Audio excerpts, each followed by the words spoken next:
Hello, guys, and welcome to our first meetup. Yes, so we are the Identity group, I guess. I'll just go with that. So I wanted to bring everybody together because we're celebrating this month of September, as we all know, which is Bi Visibility Month. And obviously Bi Visibility Week, which we kind of started as of Friday, I believe. And so I wanted the Identity group to bring us some awesome content and awesome conversation like we always do. So just before we get started, I'm just going to, pass over to you guys so you can introduce yourselves and just tell us a little bit about yourselves and where you're from, because that's one of the things that I'm really proud of, where we're from, because we're international, Mr. Worldwide. That's right. So yes, take it away, guys. Who wants to go first? Oh, yes. It's a bi thing. We're just very indecisive. Sorry, I have to get the jokes in.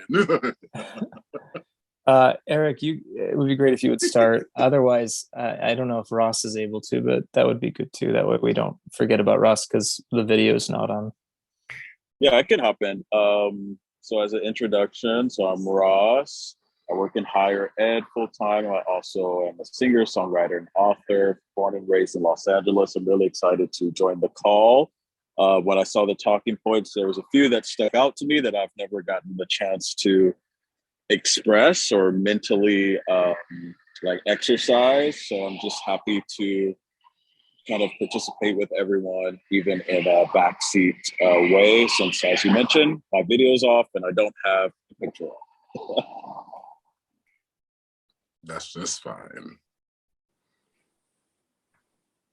Hi, my name is Dane. I'm gonna be teacher here. I'm gonna get my teachers on here. Pick the people. So Dane, you're next. Go. Oh, okay. Yes, thank you. My name is Dane. I'm a poet. On Instagram, I go by Brother Basil. And I'm a theologian. I'm a queer theologian. I am really interested in the intersection of art and theology and queerness, as well as social justice. So I do a lot of organizing where I live in Central Washington. I'm also a dad. I have a 3-year-old son. And I'm a proud bi man. So that's me. Yes. Okay, Matt. All right, so I'm Matthew, and I live up in Ottawa in Canada. So a little bit about me. I actually just started a new job, so I actually work for the government now. So I low entry, don't worry, nothing too powerful. But my focuses and my interests lie in hiking, reading. I'm also a dad as well. I've got 2 children, a 7-year-old and a 5-year-old. And I also am looking to transfer, hopefully, to a department of the government to work with gender equality and inclusivity, because that's the focus of my master's, because I'm also a full-time student, because I don't like to have quiet time. I like to be a full-time dad, full-time student, and a full-time employee. That's what we like, yes. Multitaskers. That's what we're all about, right? Yeah. Exactly. So I also am a huge volleyball person. So I'm actually in a queer volleyball league in Ottawa, and so I play once or twice a week, and it's a lot of fun. Get to meet a lot of people in the community. So Loving it. Thank you so much, Matt. Okay, and last but not least, Eric. Hi, my name is Eric. My 9 to 5 is in the transportation industry for an American flag carrier. But I have also have a background in social justice and with the PCUSA, where I've been in elected leadership on practically all levels of the church, local all the way up to national. And I'm currently the president of the Los Angeles Bi Plus Task Force. Yes, president. We've got president amongst us, boys. Yes. Loving it. This is great. I have to add, by the way, that I'll be speaking for myself here and not for the organization. Okay, Just of course. Same here. put that there. So, Same here. either one. Excellent.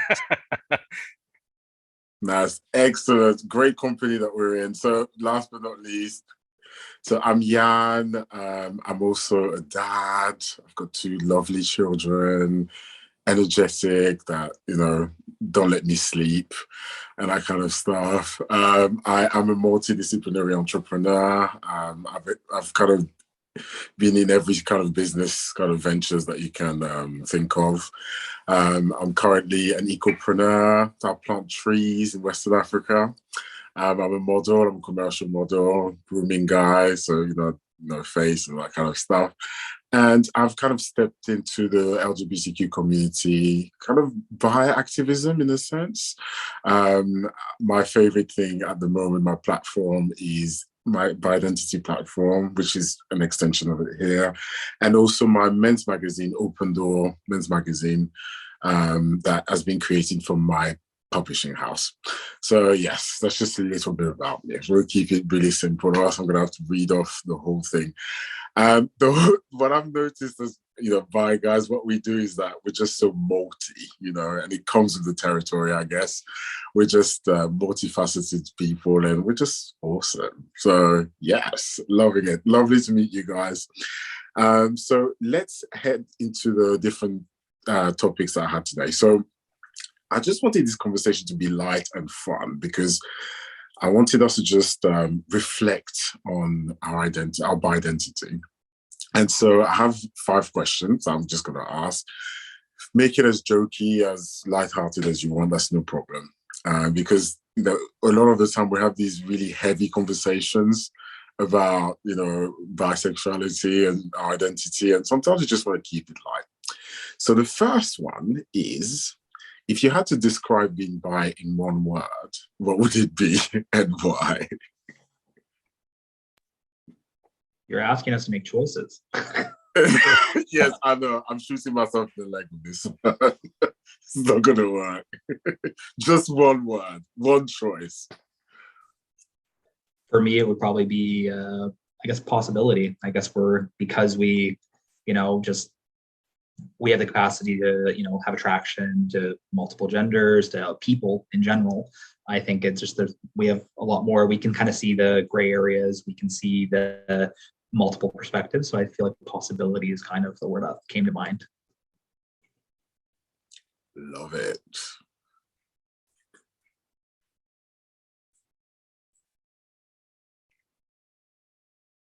I can hop in here. I think for me, the word that comes to mind is light, as far as like light energy. I don't know. There's something just about the word, like printed BI. It feels very kind of light, and it's not very, I don't get a heavy connotation with describing the word bi.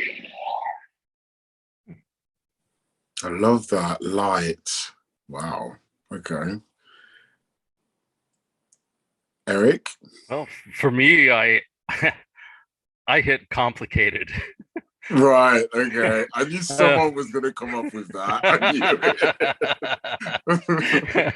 I mean, being non-monosexual in itself isn't complicated, but I know who I am. But getting to the place where I was solid in that, where I am solid in that, that was complicated, and it took years and a lot of self-education and self-deprogramming.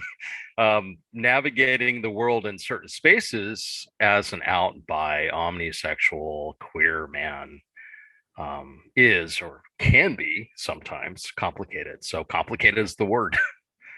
Yes. We have to keep it real. We have to keep it real.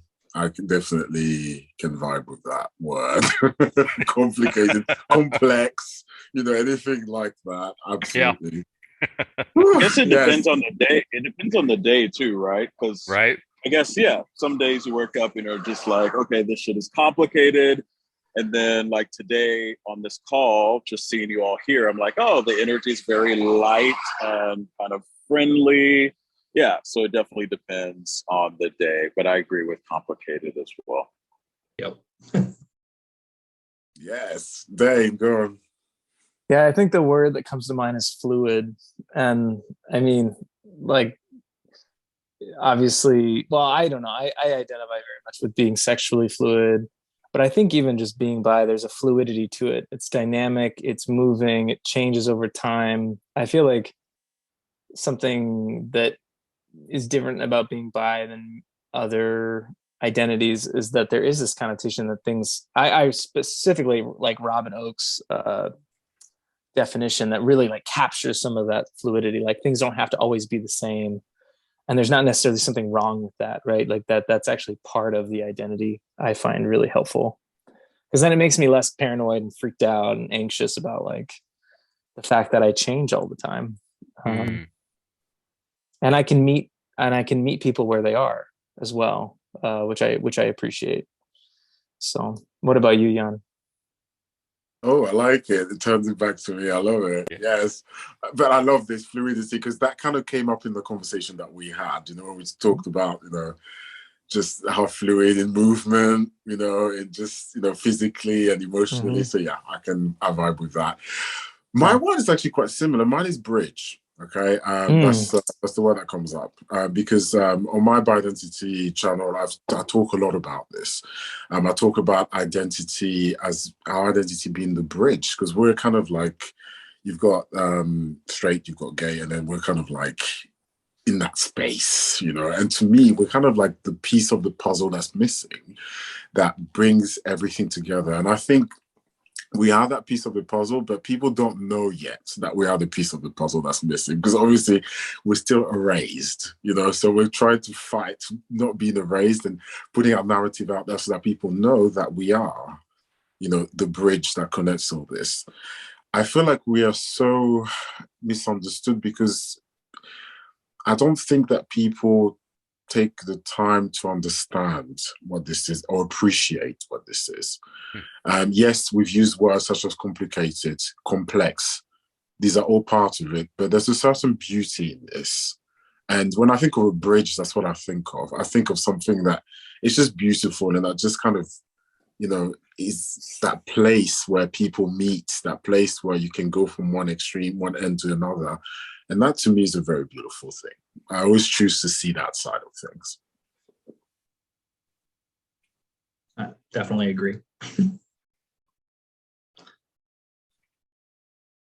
Does anybody have any comments? The only thing I had a quick thought is when Dane said fluid, and then you chimed in and agreed with that. And then you mentioned Robert Oakes. It also took me back to the Bi Manifesto, and it's saying that bisexuality is a whole fluid identity, and I just like it resonated. I love it. So thank you. Yes. Loving it. Okay, so let's go on to the second question. If everybody has said what they need to say. So the next one is, how acute is your bi-fi? Now, for those who don't know what bi-fi is, it's the equivalent of gaydar. Okay, so it's the what's this how are you able, do you feel like you are able to recognize other bi people? Like your ability, how acute is it? I just have to say that is a hard. Yeah, go ahead, Dane. Go. Oh no. I was just gonna say, Ross, I like that you're throwing up that laughing emoji. That's all I have to say. Go ahead. Oh, I was gonna say I don't know how to maybe like recalibrate my bi-fi or something. It needs to be recalibrated because what happens with me is sometimes I'll think that either people are flirting or they're trying to communicate something. So I'm like, okay, are you something? But then I second guess myself and I look for evidence that they aren't like bi, but I don't know. I feel like the bi people who I've been around in person, like who I've actually shared physical energy with, I feel like there's always some type of mysterious type of quality. It's like it could come off as mysterious or innocence. Like there's some vibes that I definitely can catch, but online and how people are like dressing and presenting and what they say, I have no clue most days. And it drives me insane. That's a very bi answer. I love it.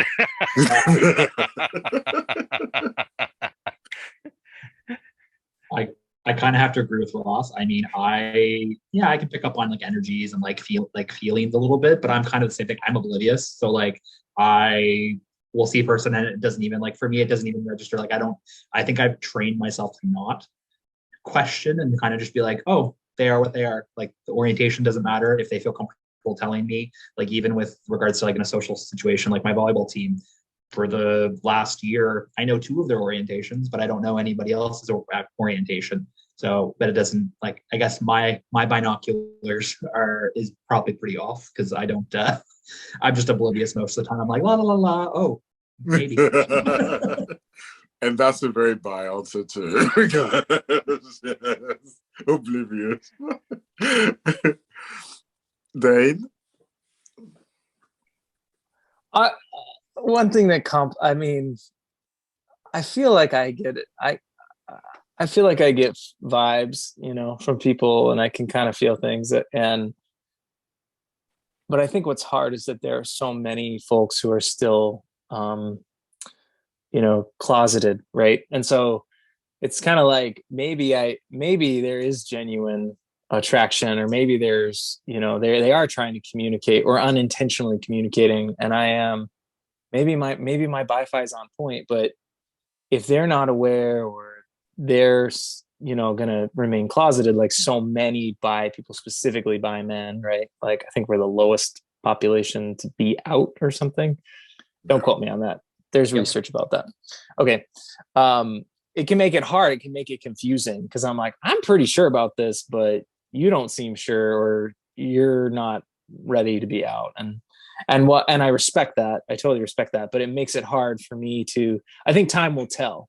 Like there are people in my life that I'm going to find out later whether my Wi-Fi is really strong or not, because I'm going to be like, oh, called it. Or I'm going to be like, oh, I didn't, it wasn't very good. So I just kind of try to let people be and exist where they are. Cause I've also been that closeted person who didn't want people to know and didn't want people to make assumptions. So assumptions suck. So true. I'm sensitive about it. And I also I think I have a good idea. What about you, Eric? Fair, I think, which really means not really good. I mean, I don't have very much of an opportunity to use or exercise that, being in married and in a monogamous relationship. But I do get vibes, and occasionally make friends that way. But I find that the vast majority of people, especially like you said, people that aren't out, are pretty skittish, pretty guarded. So it can be difficult to tell, really. I try not to make assumptions.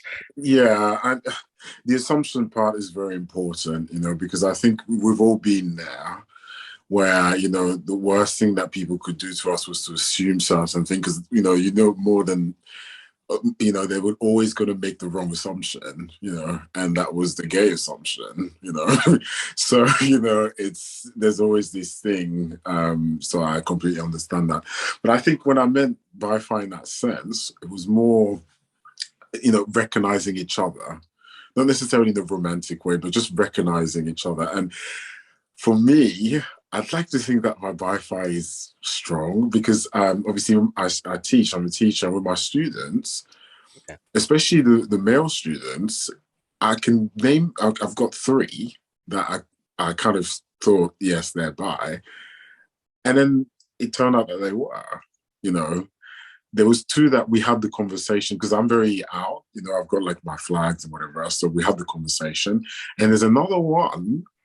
I suspected it for like 2 or 3 years, but he was still young, so I didn't want to get into it because I didn't know what his state of mind was. And then he just said it one day, and I was just like, "Oh wow!" So And then with adults, with male adults as well, there's this thing. There's a certain energy that is there, and that's kind of what I just kind of go by.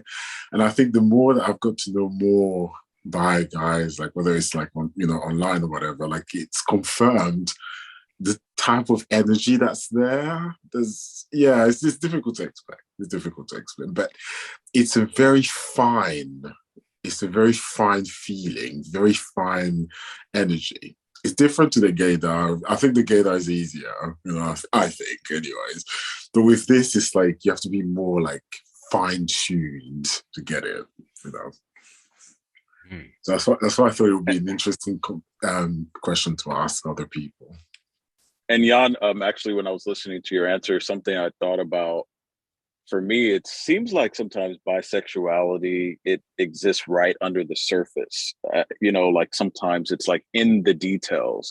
So it's like when I think about ways that I've shown up in different things, like if I want to communicate that I'm bi without saying it, like I feel like it's like in the details, you know, it's things that you leave out or things that you include, or it's things that like there's some type of ambiguity. That's why I said like mystery, because I feel like people who have that type of, if they're approaching conversations with that type of energy and that language, like I can really pick up on what they're trying to communicate. And even other bi people I've dated in the past, like all of them have had that kind of like twinkly type of mysterious thing about them. And so maybe that's something to look out for. Like, well, because I'm single, I don't have any kids, right? So when I'm out here and I'm trying to find other bi people, those are like details that I'm listening for, conversations and interactions. Twinkly, yes, I like it. There's a twinkle. Love it. I totally agree with that, Ross. That's such a perfect articulation. Yeah. Loving it, loving it.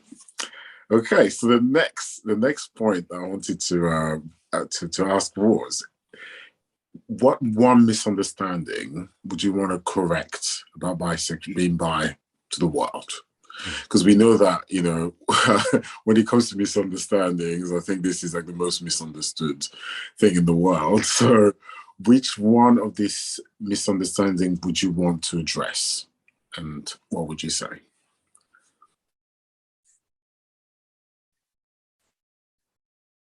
Matthew, I can see you've got something to say. Girl.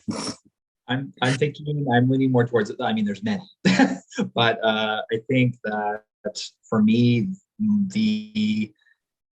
I guess the gender of my partner does not define my orientation and does not define who I am. And also the terminology that I use to define my relationship and my partner's gender does not define my orientation. I have so many people, my partner and I, we refer to each other as partners. And as soon as I say that, it's instantly just assumed, oh, he's gay. Oh, he's gay. Or then when they hear she pronouns, they're like, oh, he's straight. And so I like to throw a wrench in everybody's plans and say, oh, I'm in a hetero assuming relationship because you're assuming that I'm heterosexual based on the gender of my partner. And so that's what I always use when I'm talking to people, when they automatically assume, oh, well, you're straight. I'm like, no, hetero assuming. So I think that would be my thing that I'd want to, kind of just get rid of and be like, assumption, ixnay. I love that. Eric? Something, Matt, I love your answer. That's definitely misunderstanding, like seeing the person's partner and thinking that you know anything about them or how they experience themselves. But something that has kind of been a pain point for me is the misunderstanding about loyalty or like cheating.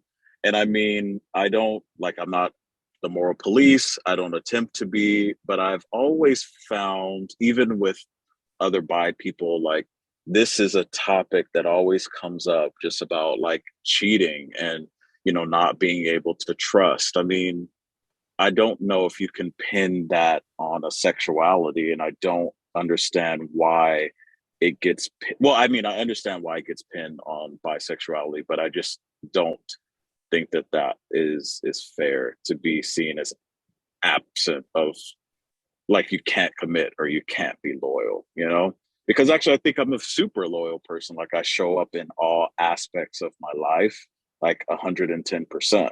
So why would I not if I decided to commit in a relationship? So that's something that really irks me a little bit. Yeah. I agree. I strongly agree with what both of you have said. And you kind of took what I was going to say, so I don't really have anything to add. But those are the main ones. Eric, do you have one? A fresh one? A different one? Yeah, I was just gonna say that I there's a misunderstanding around bisexuality, thinking that it's something new, and when it's not. It's normal, it's natural in the human species. If we look back at history, I mean, it shows that non-Christian societies, both extant at the time Christianity was on the earth, and pre-Christianity and pre-colonization.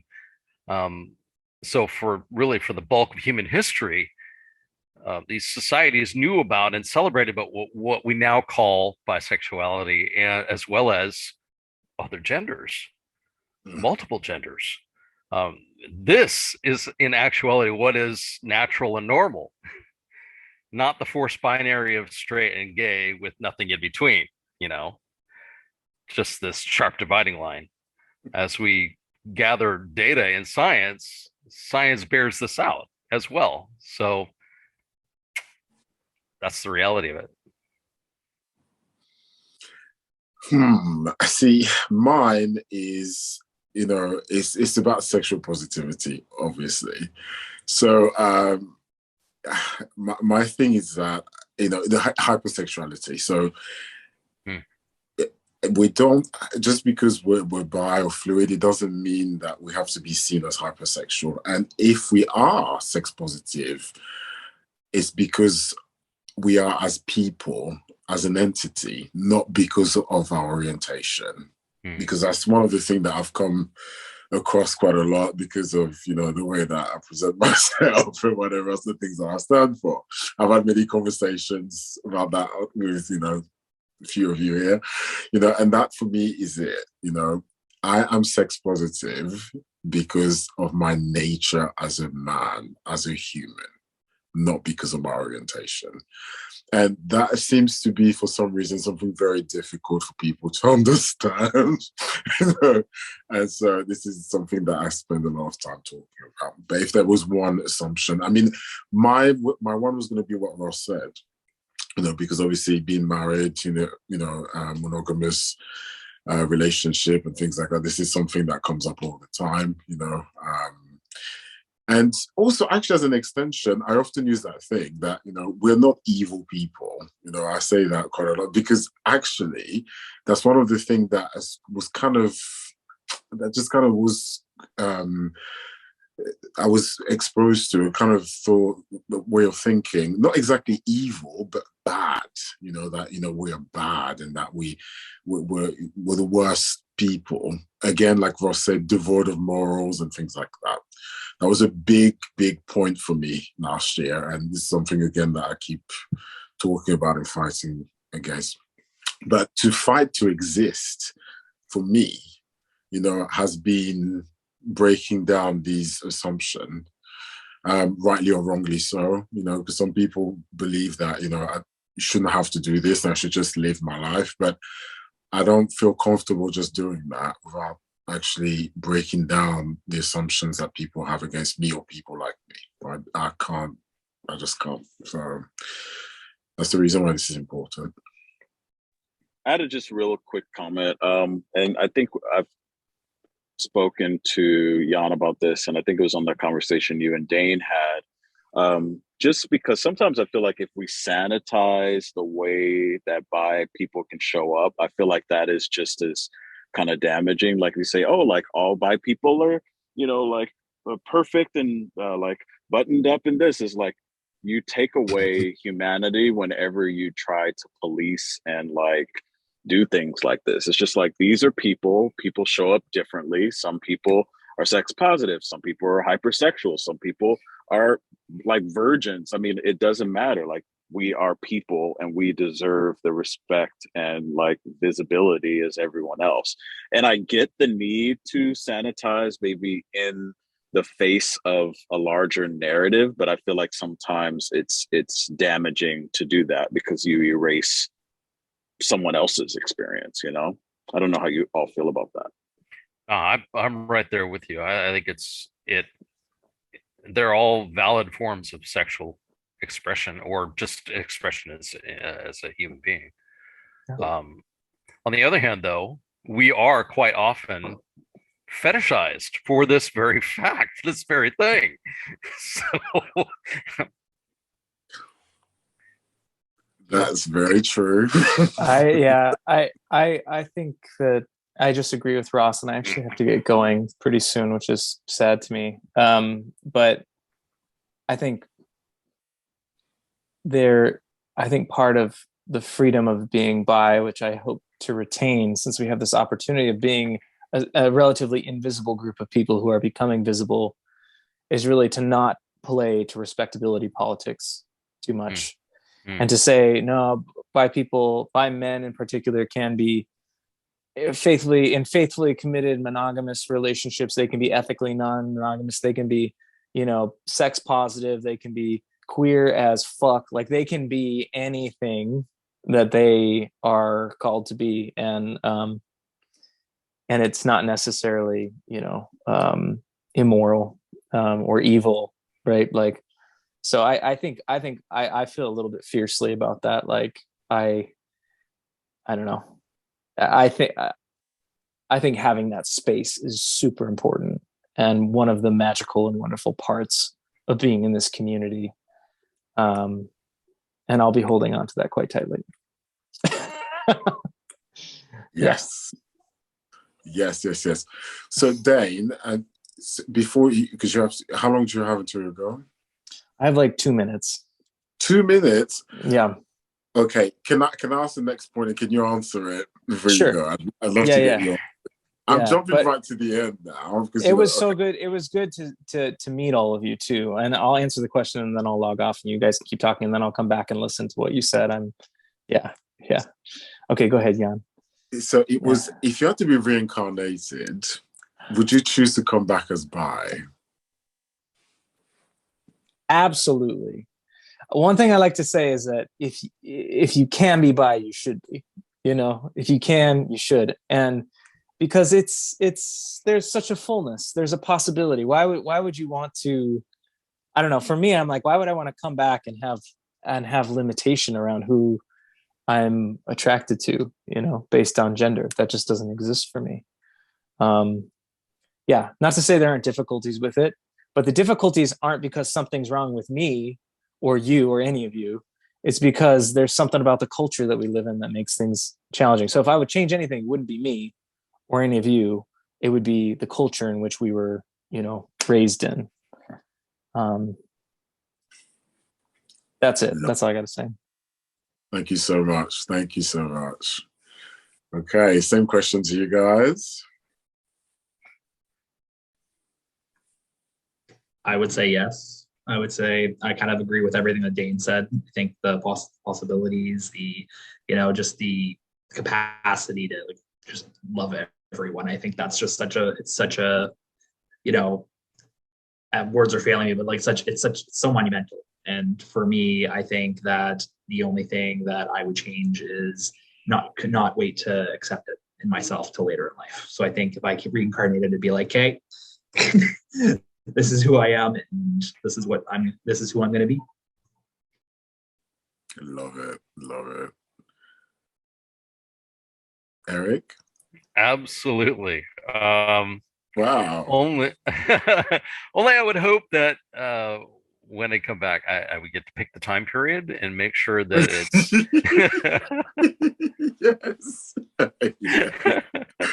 yes. Hope it's the Star Trek future, but okay. where genders and gender expressions are just like a fact of life, and orientations a fact of life, and nobody makes a big deal about it. It just is.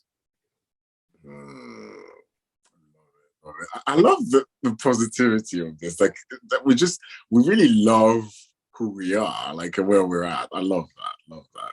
Ross? Okay, I may change the vibe a little, so I do apologize for that. Well, That's so I fine. That's want fine. That's what it's all about. It's all no, right. I want my answer to be hell yes, but it is a hesitant yes.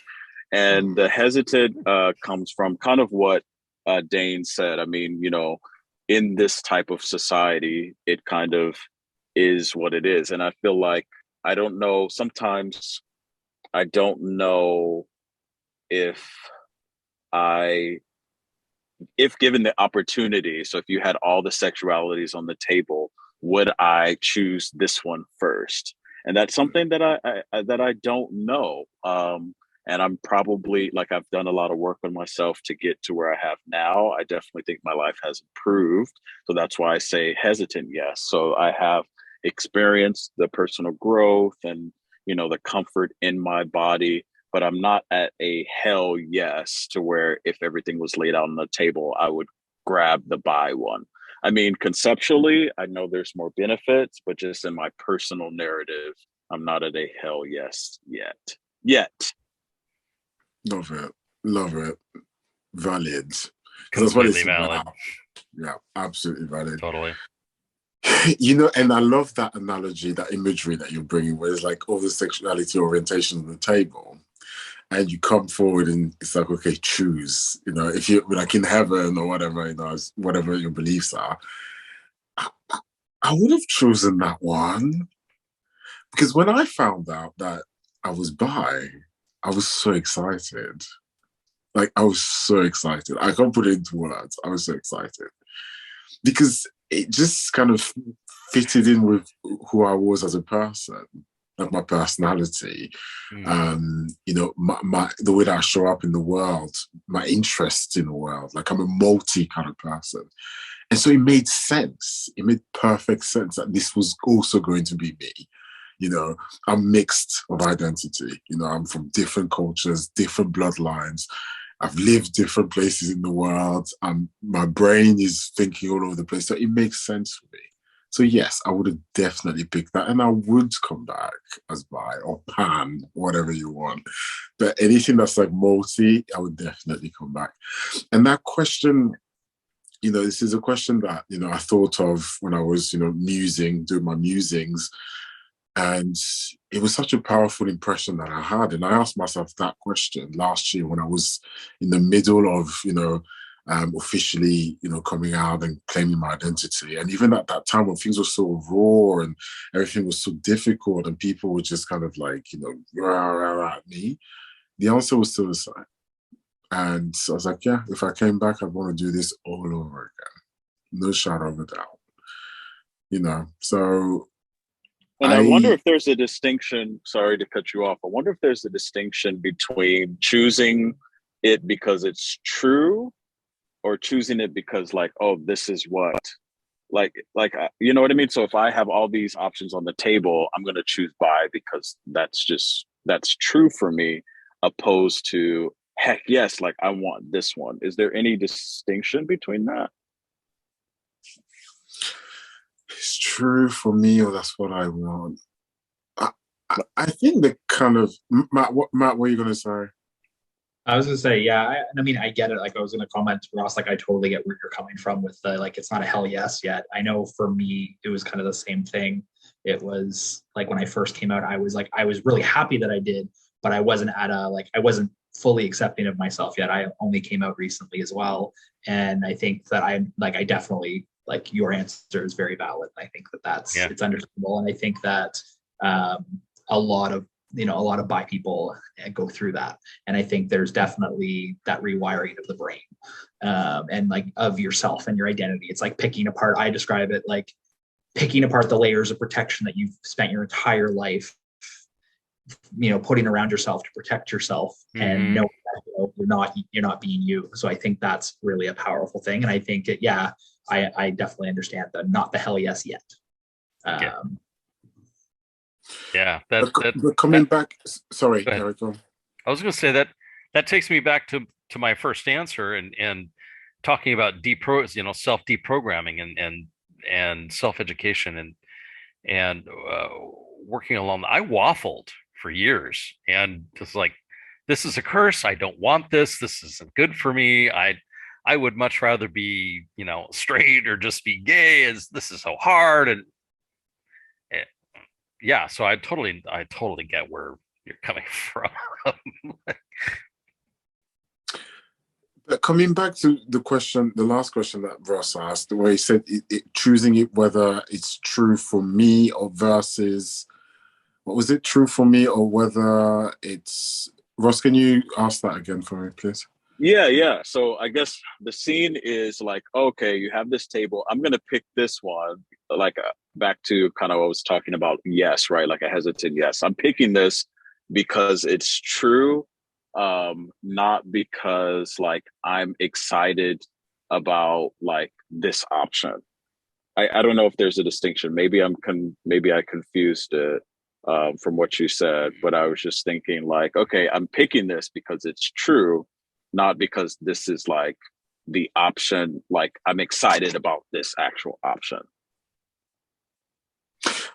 But I guess if you're given a choice, then all that comes into it, right? Well, yeah, if you're given a choice, you choose it because it's true. You'll have like that inner conversation, right? To be, well, does it ring true to me? Am I excited? Would it potentially be exciting for me to do that? Would there be, personal growth? Would there be excitement and all that kind of stuff? So I think it does come into the choosing process potentially. Yeah, and I think like what Matt and Eric said, it's kind of like, this is true for me, and then when you peel back those layers, you find your joy and your hell yes. So I felt like there was a distinction, but it's kind of like you choose what's true for you, and then as you go through the process and you walk through the different layers, you get beyond the truth and to the joy part. Great way to distill that. Yeah. I agree. And I mean, honestly, I think it's an ongoing thing. I think it's not something that ever truly like ends. I think it's a journey. It's just a process and it's a journey. I mean, for me, it's like peeling back and finding another layer, another layer and another layer, and you just keep seeing it going. And I think that the more layers you peel back, the more, like you said, more joy that you start to feel, and the inner joy that you start to feel. And it's true, but it's also joyous. Because sexuals are onions. Yes. Don't forget that for, I think, 3 of us here, there's also a religious component, because that's something that we didn't mention. Yeah. For Matthew, I know it is, because we've had conversations. For me, it is, still is. For Eric, it still is as well. So there's this thing as well that the religious aspect comes in and, really determines the way that, the conditioning, how the conditioning has been able to be broken, how it does come back, how you, especially if you're still in religion or have a relationship with religion, you're still having that, that battle to break the conditioning. That's huge. It really is huge, because this is something that like I said, that I go through myself. But I've made the decision. I've made the decision that this was it, and that I'm going to take this and embrace this fully, regardless of anything that comes and tells me that this is not right or this is not this. I'm taking it. And when I talk about the excitement that I have, I'm also talking about not just the excitement at the prospect of what it is and what it represents, but also the excitement at the challenges that it brings. Absolutely. I'm a person that takes challenges. Like, I love a challenge. So that comes into that joy, because obviously to experience joy, you need to experience pain. My fullness of, happiness or joy coming out would not have been the same if I hadn't had the challenges that came with it. It wouldn't, because this would have been something that I've worked. I often say to people that I've earned my identity. I've earned my identity because I fought for it, and so to me, that's a huge component as to why I feel the way that I feel about it, because it's something that wasn't just given. It wasn't. I mean, it was given inside because it's me, but I still had to claim it. I don't know if that makes sense. From the world, like take it from the world and like, this is mine, and protect myself from that. I agree. I think it's honestly, I think what you just said about like you having to take it from the world, I think, yeah, it may, it may be something that was always in you and you that your true self, but I feel like we have to, take our identity back and we have to take our, our orientation back. And we have to, almost justify it. Once it's justified to ourselves, we have to then battle. We have to battle with the world to justify it everywhere else, to everyone else. So I think that it's definitely taking it back and, holding on to it. And we fought for dear life for it. And now that we have it, don't let it go. Well, absolutely not. Jesus Christ can come down here tomorrow and say, actually, yeah, and you're wrong. And I'll be like, Jesus, I love you, but no. Go again. See you later. Send me down to hell if you want. That's fine. First class ticket, please, and snacks. Yeah. Thanks. I was to say I hate to cut and run as well. I will probably have to go as well, just because I gotta start thinking about getting the kids ready. No problem, no problem. But it was great to meet you guys. Yes. So just the last point. What piece of advice would you give your young bi self? Yeah, just one piece of advice. One? Yeah, just one. Don't stifle yourself. Don't make yourself seem small for everyone else around you. Let yourself take up the big space in the room. Let yourself be who you are, and just let yourself be, rather than stifling yourself to protect yourself. I think that's the biggest thing for me, is just letting my younger self know that it's okay to be a big presence. It's okay to be loud. It's okay to be just to be you. And no matter who tells you otherwise, you're you. And that's what you need to do. Loving it. Thank you, Matthew. Eric? I think it would probably be, don't listen to anyone. You are not gay. Everyone is lying to you. There's a thing called bisexuality in between that blends into both straight and gay, and that's you. It's real. You're not a sinner. You're not going to hell. You aren't spiritually afflicted. Some demons sinking their claws and teeth into your head and or into your heart. They're lying to you. Go find other bisexual people. There's more of us out there than anybody knows. Find them and set yourself free. Wow. And because I know about part of your story, it does. Thank you for sharing. Thank you. Ross? Yeah. Similar to Eric, I would just tell myself, hey, like your experience, your feelings, your thoughts, they aren't happening in a vacuum. There are other people like you who are out there. And for some reason, you're in this environment, but yeah, go find them, go seek community as early as possible. And also don't let other people tell you about yourself. Like no one knows you better than you. It is absolutely absurd for someone to come into your face and tell you who you are. So that is something that urgently needs to be communicated. Well, I think the youth of today are doing a lot better, but that's something I would have liked to hear. Yes, much better. Wow, thank you so much. Mine would be, don't fight for them to see how that beautiful part of you. Because for me, it wasn't that I hated who I was and I was feeling. That's never been the thing. It was the way in which the world was not able to see that in me and love it as much as I did.